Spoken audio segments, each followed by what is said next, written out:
Wheels are a great invention, but they can be expensive. A trip on the London Eye will set you back 45 bucks.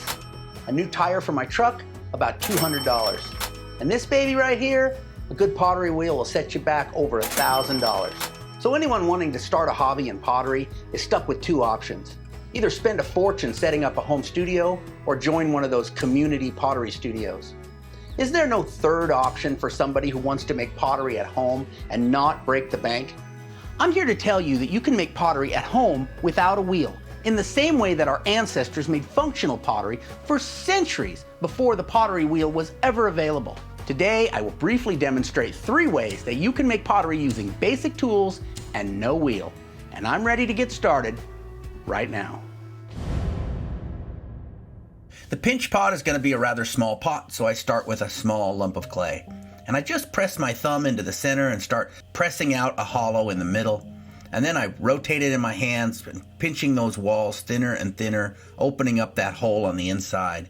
And I'm just rotating it a little bit and pinching those thinner, and rotating and pinching thinner. And I'm starting to create a little bowl just by pinching and pinching and turning and pinching.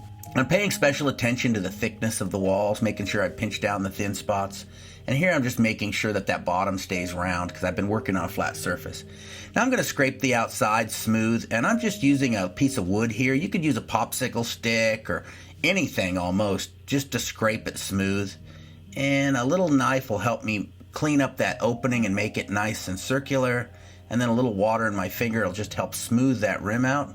And that's all there is to it. That's how you make a pinch pot. It's just a lot of pinching. And the more you do it, the better you're going to get at it. So for this project, I'm starting with an even larger lump of clay because I'm building a larger form. And I'm just going to pat out a little pancake of clay here. I'm going to put down this piece of cloth to keep my clay from sticking to the wood surface. This rolling pin will help me make a nice, smooth, even slab of clay. And you can see when I lift it up here that I'm fairly consistently thick. I'm a little over 1/4 inch thick. And so this is what I'm using for a pookie here. This is just a plastic bowl. This will form the mold for my bowl. And again, I'm putting a piece of cloth in it to keep the clay from sticking. Then I just put my flat slab on it, and then I start pushing it down into the bowl. Now you have to be careful. Don't just press it down or it'll stretch and tear, but just gently kind of work it all the way around until you get that slab to kind of mold to the shape of the bowl. And now I'm pinching those edges up, and especially places where that clay kind of folded, I'm making sure I pinch those nice and smooth and flat. And now I'm just going to take a knife and cut off the rim even.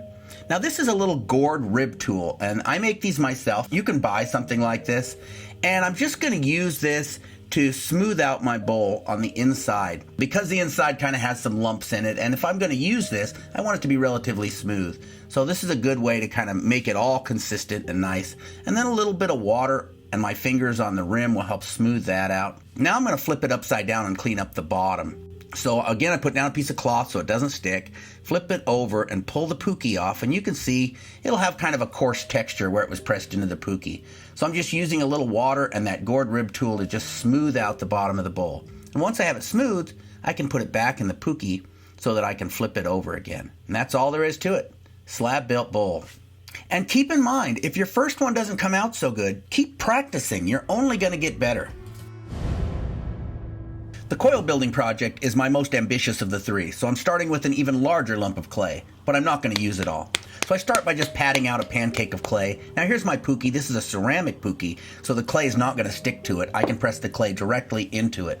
So now I'm just pinching the walls of that base up, and I'm going to take a little knife and trim them off even, so I'm ready to add my first coil. And now I'm going to roll out my first coil of clay. And when that coil's done, I'm going to set it right on top of the walls there, and I'm going to use a bonding pinch to press down and firmly connect that coil to the base. And now I'm just kind of pinching those walls thinner. And I'm using my gourd rib to kind of smooth the inside. This is a compression pinch, so I'm bringing my 2 hands together slightly as I pinch, and that's causing that opening to restrict to get smaller. So now I'm ready to add a second coil.